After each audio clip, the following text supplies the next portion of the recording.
What's up, you amazing people? Seb Mititello here. Thanks for listening in. This podcast is crafted to get you into new mindset models to give you that extra boost of energy and motivation. We get enough of the bad news and projected limiting beliefs of others. So here's that fresh air you need to show you some amazing ways of thinking and reframing situations to at least see how other entrepreneurs and wonderful people overcome their tough situations and the neuro leaps they have taken. So you take yours. You ready?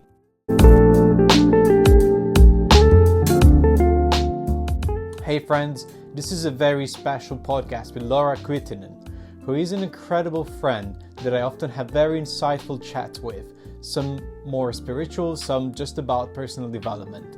We often coach each other, which is quite amazing. I just am so grateful for her. It's a special podcast because we speak about how society has taken several mindset leaps.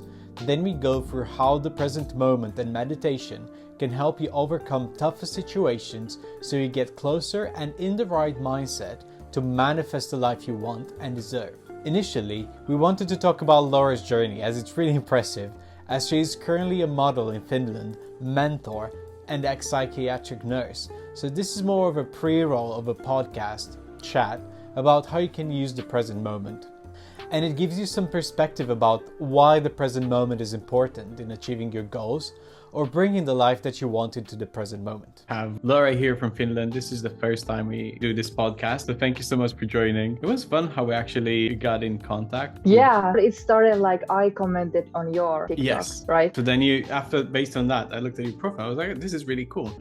And then we got in contact, had a nice conversation about your story. I mean, it was through the voice notes actually. Yeah, found a more lot about of you. voice notes. Yeah, So but then- that's so lovely, like how you can connect with people like all around the world. That's so huge. You can share like your life experience, like connect in deeper level, because especially now when we have social media, before this it was like you only have your own group. So. Yeah, that's true. And it's strange how, like, to me it feels like a lot of people demonize social media, right? They say all the bad things. I mean, I think when we talk a bit about social media and how it can impact our lives, and like it sometimes can be quite, if you don't curate it a bit, tailor what you want to see, and it can be quite impactful. But I think people overlook the benefits of it, which is exactly this.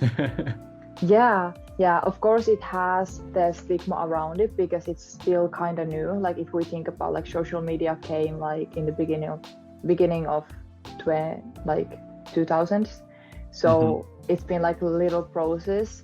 So it's still very new, which is like causing this stigma around it. Of course, there's like, you can actually see from studies even nowadays how it's like affecting people's like concentration, how it's harder when children are using social media. They're not being so creative, playing outside. They're not like using their imagination that often. It's more like it's different than like our childhood. Like you can see that, but also it has very good benefits. Like one thing, I don't know if they do this at school, but I think they should. You know, when we were a child, like how you can use the technology and AI like in the school programs. I would think it would be so fascinating to see, because when we were at school, we were watching like history books, you know, the pictures that you cannot even see the picture because it's so blurry and black and white. But now they can actually put these like AI glasses to children's head and they can like walk, you know, in the past. So I believe that's also it's very good thing as well that we have this technology and social media.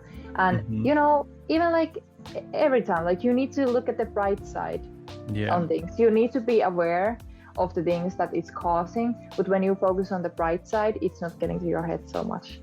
Yeah, absolutely. I mean, it makes me think of that photo. I think there is a meme going around like before social media, people would read the newspaper and then people would criticize people for reading the newspaper or reading books, right? You would be, I think before social media, would be called a bookworm. And why do you spend so much time on in your books and reading and all that and not spending time with other people? So I think there's always going to be that thing when something introduced. I mean, also the fact that probably back then reading books was quite new. I think it was more common to work in the field. I mean, I'm not sure if how it was in Finland, but at least in Romania, you know, parents would see education as a waste of time and impractical, and even reading books they would say that that's not practical. Why do you read books? You should be in the field, carrying, you know, the family's farm and whatever, tending the family's farm. Yeah. And that's the thing what I find so fascinating, like how we cannot predict the future at any way. Like in that time they were like, why would you like take some education? Why would you learn to read? There's like, you cannot use that if you're like working in a farm. Like there's no benefits of it. But now when you look at things, it's more handy to, you know, like know education, know how to read. And also one of good examples is that when they started to do movies, like people were not speaking in those movies. Have you seen those they're not using their voice? Yeah. So back in that time, they were saying that why would anybody want to hear people speaking on movies? That's how they think. And also like the idea that we had, like you can never go to the moon. That sounds insane. Or like no person can run a mile in 4 minutes. And then you know, when you don't believe it, it's like when that's never done before, that's for you do not like understand it. Like why should that, like you don't see it, but after that, like people like run the like what is it, like mile in 4 minutes.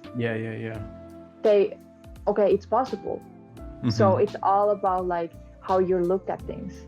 That's really cool. So then in like a personal development perspective, if you always set your goals based on what your environment is, it's unlikely you're gonna actually project something new or be innovative or entrepreneurial or something like that. Yeah, and that's why it's so important. Like social media, you can see worldwide, you can get all these things, you can see this is possible, this is possible for do. Because if we do not have social media, we can be just like in our own bubble where it's like all our friends and family, and if anybody of those have never done anything what you want to do in your life, like let's say you don't have a family that's business oriented, they are doing, like you don't know that's possible, you don't even know where to start. But when you can look at internet, you can find this like education about that. And also like if somebody's saying like, if we have these limiting beliefs in ourselves, let's say like there's no possible way to find love, there's no possible way to make enough money, you know, like you have these limiting beliefs. But when you see online like people are doing that, you're like, because it's all in subconscious. And it's all defined by your immediate circle. Like if people cannot see that way out, and then they give you advice, right? Because they want the best of you, but equally they don't know any better, right? Like they give you the advice, it's an honest advice, but then they haven't been where you want to be. So it's hard for you to, I mean, it's easy to take it on board and say, you know, you're right, I should not maybe dream that big because I'm in this, I don't know, small town in I don't know where. So thinking that I'll make, I don't know how much money per month, or opening up a cafe, or being a, you know, personal trainer, that's not something you can do. And then you stick to your own level, and then, you know, your immediate circle. Social media definitely opens your mind in that sense. It really does. And it's like, though, even those people who are like saying that you cannot do those things, or like you have your circle and like people are not believing that something's possible, it's okay, because that is their perspective, like about life and everything. So they're not wrong, because we all have our own life, we all have our own awareness, how we're looking at things. And if some people, they can reach in some level, and some people can reach like somewhere else. And it's not like measured like I like how I see it, it's not measured like, you know, like something's more, something's less. It's just like different areas. Oh my god. So I believe it's so important for us people, like go to our uncomfort zone, take the risk, like actually go for it. you know, because what I believe is that we get like opportunities come into our lives, even like little opportunities, and we need to like grab them. If like, because mostly those things that come, like let's say you wanna like do something in your life, you have this passion in you, and then you meet somebody who has the same passion or have some knowledge about it, and they offer you something. You might have this fear inside of you, like, okay, I don't know. But you need to always grab it, because that's the universe giving you like, okay, are you ready for it? Are you ready for it? And then if you don't grab it, that's just like signing that, okay, you're not ready for that. So you will still have something to do. But absolutely.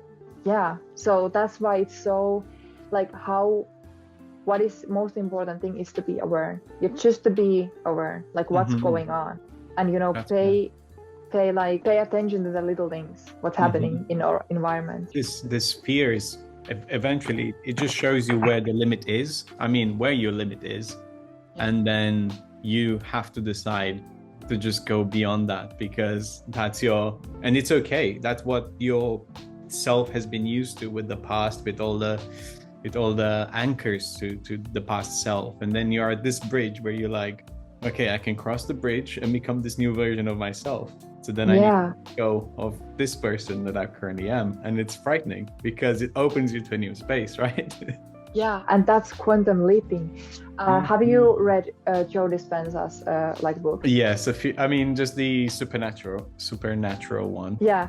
So even in that, I don't remember if it was that book or the Break the Habit of Being Yourself, because I read that one. So, but I believe they're like kind of the same subject. So you know what I'm talking about. Yeah. It's like how we people live our lives. Like you can be and you can do little like quantum jumps in your daily life if you just do things a little bit differently. But we people, we program ourselves like every day. We do the things same day, like when you woke up, same like the Joe said in a book like you get up from your bed, like with the same leg, you go to a bathroom, you do the same things, you know, like you're doing everything. And I actually been trying like to do little differences in my daily life. So now when I woke up, go for a walk, like straight up. And that's not like something I'm used to do, or like, because it's been winter, it's been so cold. But now when I've been doing that, it's actually like opening my mind like to different things. This is different way to start to do things, and it's in like every area in your life. If you know because this is like being aware, you know, like if you notice that you're always done these things way, maybe if you try a different way, you can like quantum leap, because it's all about making the different choices in your daily life that's going to lead you in different like outcomes. Yeah, that's beautiful, because it makes me think how often people think that achieving great things in life is about making radical changes. So like with diets, you know, they think, oh, I need to just completely cut off sugar, or stop eating fruits or pizza or whatever, or like run I don't know how many kilometers per day, or go to the gym every day. And then that is so hard, because you're trying to completely shift your life. And sometimes it works for people when they have to take drastic changes. We're in a critical state where you have no choice, but you don't typically want to get into that. I think that's a point. But yeah, what you're saying is that instead of focusing on those big goals, right, you tweak little things that could potentially have the biggest outcome. Yeah, definitely. I believe I have not read the book, but have you read Atomic Habits? Atomic Habits, yeah. Have you read it? Partly, but I know the idea. Yeah, tell me about it, because I want to read it, but it's always empty from our libraries here. So tell me. So I think that the whole idea, because I read, if you know, we were referencing a lot of things, but I've been using Blinkist. It's like I think it chunks books into bite-sized kind of. Yeah.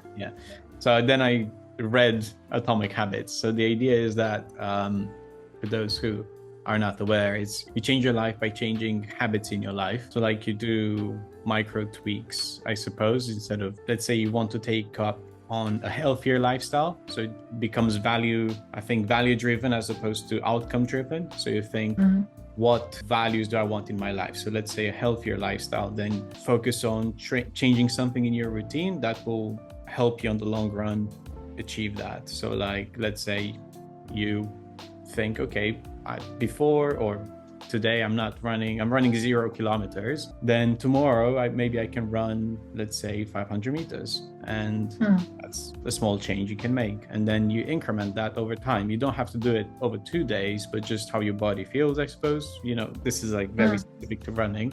But then you top it up little by little. And then in 1 year you'll be running 20 kilometers, and then you won't realize, like, without putting your body under a lot of pressure. That's the most concrete example I can think of. But then it's like hobbies. When you take on dancing, let's say, because I dance, you don't need to learn all the steps. You just need to learn maybe the basic step, and then you just need to show up every day or maybe twice a week to the dancing class, and then in 1 year you'll be learning choreographies, you'll be doing choreographies, and it's not a big deal because you don't have to just completely out of nowhere just learn a full choreography. You have to do tiny things consistently over time, and then you'll have this, it's a curve, like in many different aspects of life. I think even in investment, you see it that you invest little, and then after 5 years you get that jump in your returns. Or like in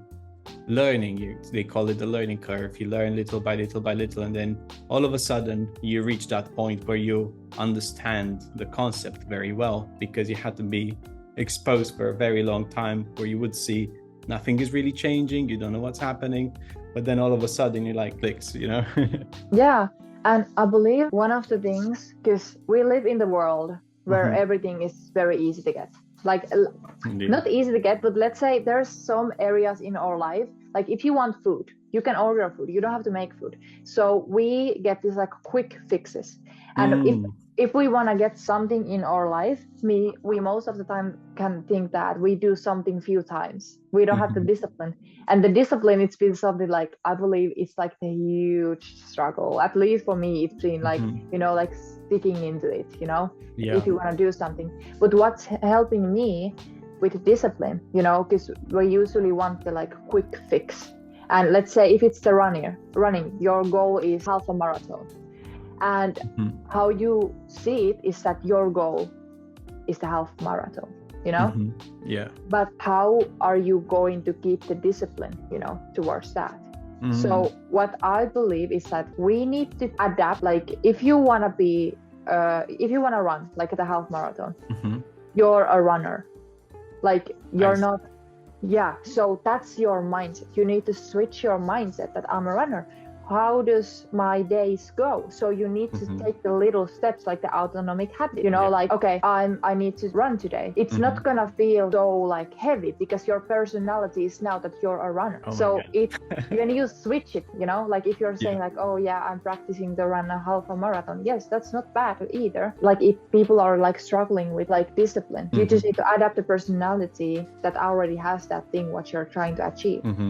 Like even like healthier choices, you like start to think in your daily life, okay, what would this person like? You need to be very sure what do you want, like what is the thing what you want, what is the feelings you want to feel, and what is the life you want to live. Because when you just get the like idea of that, it's so much easier to adapt to that personality what you want to be, and just start making your daily choices based on that. Like if you want to like lose weight, you're just gonna think in a restaurant or somewhere like, okay, should I get ice cream or not? What would the person, or like you can get the dessert, but you're not gonna eat all of it. Like you need to already like start the thinking that way, because that's how it happens. Yeah, so that's exactly what I've done with my running. I'm not sure if you've seen, but basically at the beginning of the year, I was barely running 5K, and then ultimately I was able to run quite a lot, like a marathon in like 3 months or so. And this is exactly what I've done. I started to identify myself with the idea of a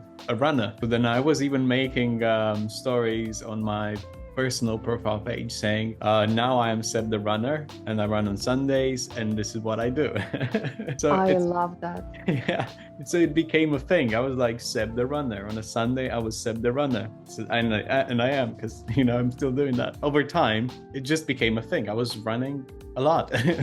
And without being too tired, without having to do the mental logistics, because I feel like everybody can make this to-do list and try to put that willpower to actually tick everything off. But when you identify with that person that you want to be, things don't feel like a chore, like you have to tick it.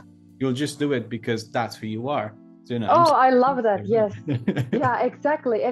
Because if you have this to-do list, like, okay, go for a run, like do this, do that, like read this book or something like that, it can feel like, okay, I have this task I need to do. Yeah. But what if you are just the person who does that automatically? And I love that. I kind of feel it in my core.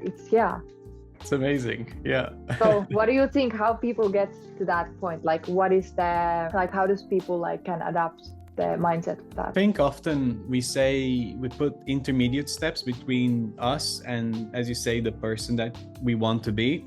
So then we say stuff like, oh, if I want to be a healthier person, then I need to be more determined, more motivated, or more, these are extra steps, because if you see it on some kind of timeline, this is you, this is who you want to be. And then you say, I need first to be more motivated, then I need to first be more energized, then I first need to. So then you put all these extra steps between you, so you're here, and then the person that you want to be. So then it becomes almost like it's okay to realize, I'm not saying to be delusional and think I'm at a different state, so just jump into a 40 kilometers run when I haven't run before. Go ahead, but it will wreck your body. But just realizing that the outcome is not necessarily what needs to happen now, but it's a result of your atomic habit over a prolonged time, based on a value that you want to identify yourself with. So I'm healthy Seb, then I am that now. I don't need an outcome yet. Maybe I'm not at the weight that I want to be, but in time I will get there, just because now I eat healthy because I'm healthy Seb. Yeah. And also what you said about like the timeline, if we put ourselves I'm here and this is what I want to be, there's space. So it's you're always, you have the space, because we tend to always think okay, I cannot do this because I need to do this first, like you said, I need to get the motivation and everything. But if we think about in love, if person wants a relationship, for example, they most of the time, what I've witnessed is that people are saying things I want relationship, but first I need to do these things first. How I see it, it's that the energy, it's so important to know, let's say if you want a relationship and this is the relationship, your energy is here and you are here. You need to take your energy back to yourself, focus on yourself, and the relationship is gonna come automatically to you. Because when you are just focusing on yourself, and that's why self-love is so important. And self-love, that also is very in social media, what I've seen, it's kind of people are thinking it what does that even mean? But for me, that means that you are accepting yourself, and that you love those things in you. You can be aware, maybe I have this something in my life I still need to process or get some education, but you accept those pieces of yourself. You love yourself fully, no matter what is going on. You just notice, you're aware, and you know that you are willing to develop on those. If you are looking some things in yourself that I need to fix this, I need to change this is wrong, you are abandoning yourself, part of yourself. Wow. Yeah, so instead of going from a lack, you actually look within, value what you are, and then you will attract the things around you. You will attract things in your life.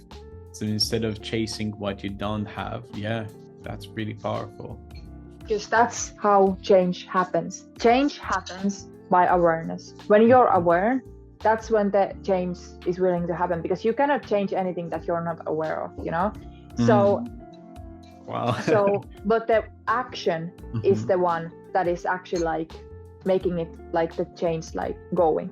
So let's say what I've noticed is that we people tend to think, I don't know if it's like programmed through all childhood or something, that some feelings are bad and some feelings are good, like sad, anger, feeling like anxious or something, like those are bad feelings, and they're happy, joy, like. Also what I've seen is that if people are having some sort of like emotions in themselves, like let's say somebody's angry, and let's say this is extreme example, but like let's say if let's say somebody has like violent problems, and they are like, if they get the anger, they're like maybe beating a wall or something like that, and then after that they think that, okay, that was so bad, that was bad that I do it. Some people are not even aware of that, but if you're okay with it, you're like, okay, I did that, like you're accepting the part of yourself that is like causing you to do this. So that's how you can change, because now you're aware, and maybe next time you have this like boost, you can change it because now you're aware, like, okay, last time I did this. So it's all starting from, becoming aware of your own feelings and what you're doing on your patterns, because mostly everything is a pattern that we do in your life. We repeat the same things to our own life. We just need to catch ourselves, be aware, and next time that happens, we need to, just accept it. So what you're saying is really beautiful, because if you're taking this violent example, what you said is just what you said about the past is that it typically is a pattern that we can change. So relating this to what we said about identifying ourselves with the future person or the present person, if you want to think about it in that way, I think, as you say, people think about so much about their past and put so much guilt into, thinking that the past behavior was bad and that's who they are. Because thinking in that way, what happens is you keep your past with you. So you keep that past self in the present because you think, I am a bad person. That's what typically happens, because the past defines me. And you keep doing what you've been doing.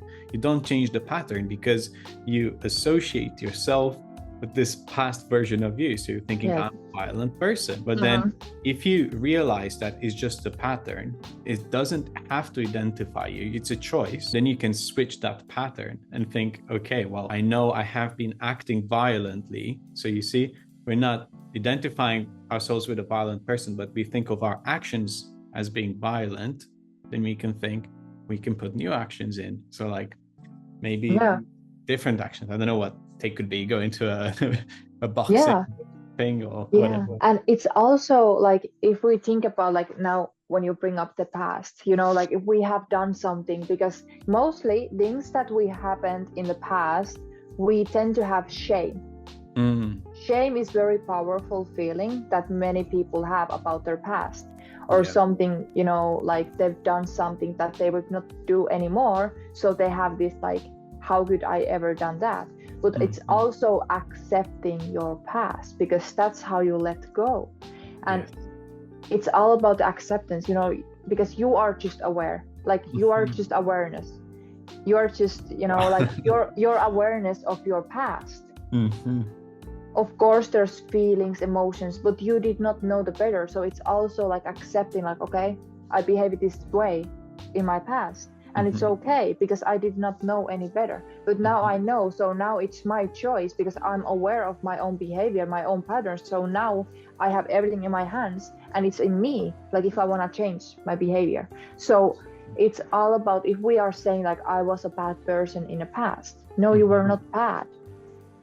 You were just acting the way that you did, because the circumstances what you came from. Because most of the time, it's all about our past, like what we were taught, the program, the school, your friends, your environment, how those things like environed you. So it just, because also if we think our past in that type of like lacking mindset, that I did something that I'm not proud of. You're abandoning yourself. You're abandoning yourself from yourself that you were in the past. You're not accepting the past. Like, you're not accepting the person you were in the past, but you need to understand that that person is still inside of you. If you get what I mean. Yes, I get what you mean. Yeah. Because often I think people push that side of them. They want to be, but I guess it comes from different angles. You know, we want to be good, we want to do good, and then that's what pushes us to think that we should be that way. So then we really push down all these feelings about our past, and we try to avoid it and not accept it. But yeah, it's really amazing what you're saying about self-love and accepting the past instead of trying to get rid of it or not forgetting it. I don't know how to put it, but yeah, because there's no past, there's no future. If you are still thinking about the past, if you're still thinking about the yesterday, it's like your energy is still somewhere that is not in this present moment. So you still have, so you just need to accept, like, okay, yesterday happens, I'm aware of the things that I did like differently that I want to do in the future. Like then you just accept it, and when the like opportunity arises in the future, you know how to behave better. So you need to let go of the past. You need to let go of the future. You need to just be in the present and be aware, because that's how you change. Yeah, that's wonderful. Yeah. So now if we think about the timeline, there really isn't a timeline, right? Because we know that in the past, there's no such thing as a past. Otherwise, we'll stay in the past. If we think of the future, we'll never get the future, which is, you know, like a paradox. Trying to be that future person in future is never going to happen, but in future, so not in present. Yeah. Mind bending. Yeah, which is also like according like mental illnesses, is that if you have depression is like you're carrying something like this, like from the past. So then you can know that your energy is in the past if you're like very depressed. And if you have anxiety, it's like you're running towards the future.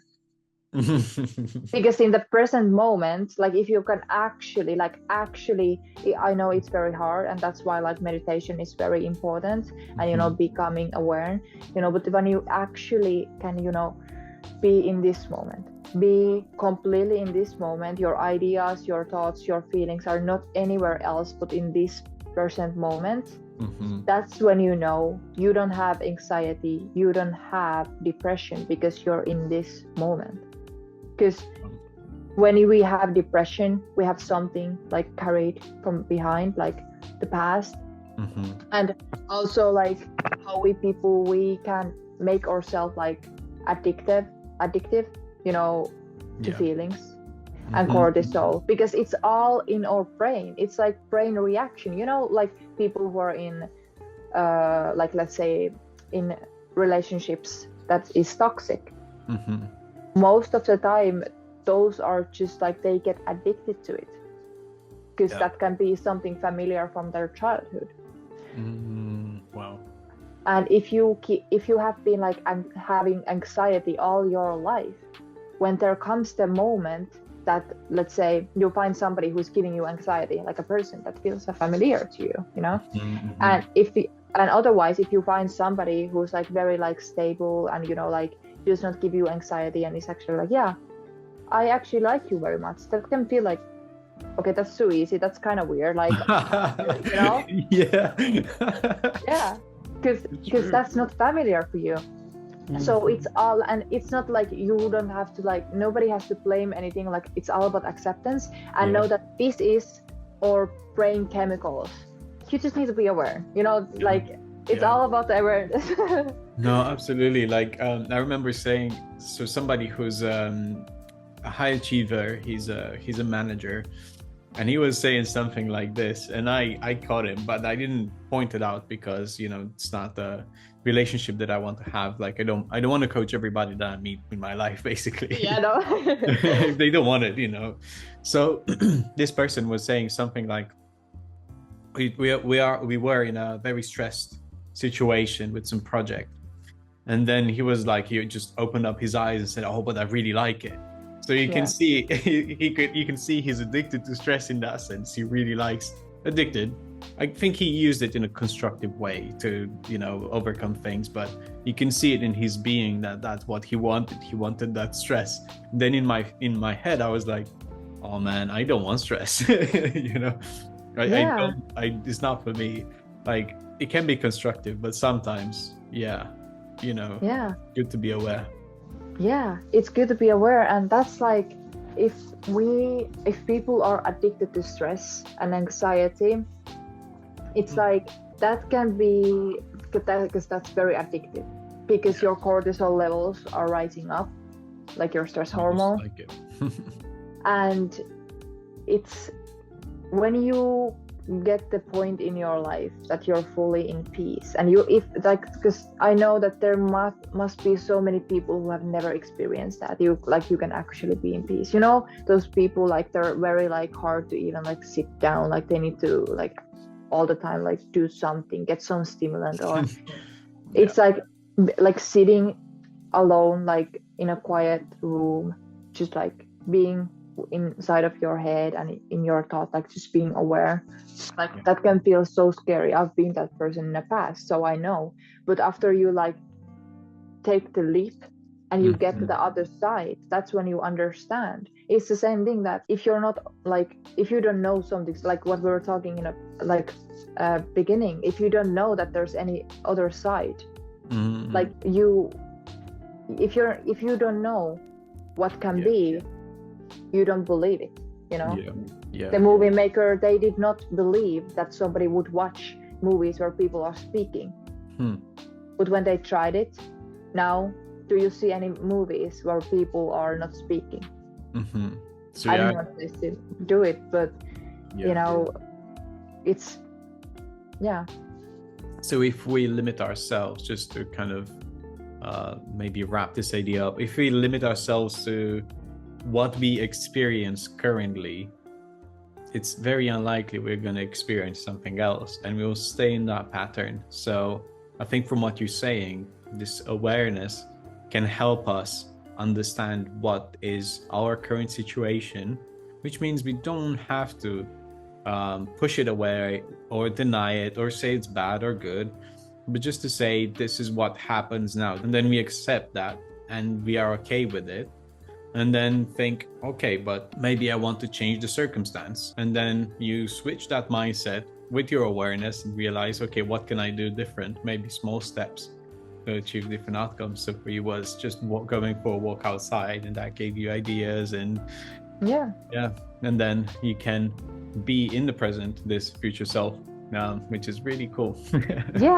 You're being in the present moment, but you are living like the person you want to be in the future, because that's how the change happens, because you start to do the autonomic little things, and you just basically, you be in the present. You're not in the past, you're not judging your past, you're not in the future, you're not stressing about the future. You trust is huge, because you need to trust like things are going to be okay. And because if we don't trust it, it means, I mean, there might be cases where you don't trust it because you don't see it around, but that's just because it's a new situation that you haven't experienced. So you have to you need to trust that things are going to happen. When you just, I told you that, like, you need to trust, like, let's say I tell you that, okay, there's this dark green car outside of your house. You're gonna be like, no, I don't trust that, like, if there will be a dark green car in the outside, I'll just freak out. You can check after this. Oh my god. But so if you have that type of, I told you that, like, there's a car outside of your house, and you're not believing it unless you see, but you need to trust it that there is. It's like the same thing, like you need to believe that even though you cannot see it, but it's coming to you. You need to, like, it's the it's a law of attraction, you know, like you believe that if you want something, it wants you more, you know. You believe like it's coming from me. I know. So it's people coming. go normally by seeing is believing, but what you're saying is believing is seeing, which is really, because believing will manifest in front of your eyes, as opposed to what is around me. That's what I need to believe, but that's a given, you know. Yeah. That's so awesome. It was really fun though. Yeah. But we need to speak about you. About me. But we can do it in another one then. Yeah. For listening in. That was such a powerful message. So many interesting insights. Make sure you follow Laura's journey on her Instagram and TikTok. Obviously, if you want her coaching into mindfulness and meditation, she's the person to teach you how to integrate that into your life. She's on Instagram, she's on TikTok, she's everywhere. She knows how to work with people in quite complex situations from her job as a psychiatric nurse in Finland. However, she's quite spiritual as well, and her insights into tapping into your higher self are also quite incredible.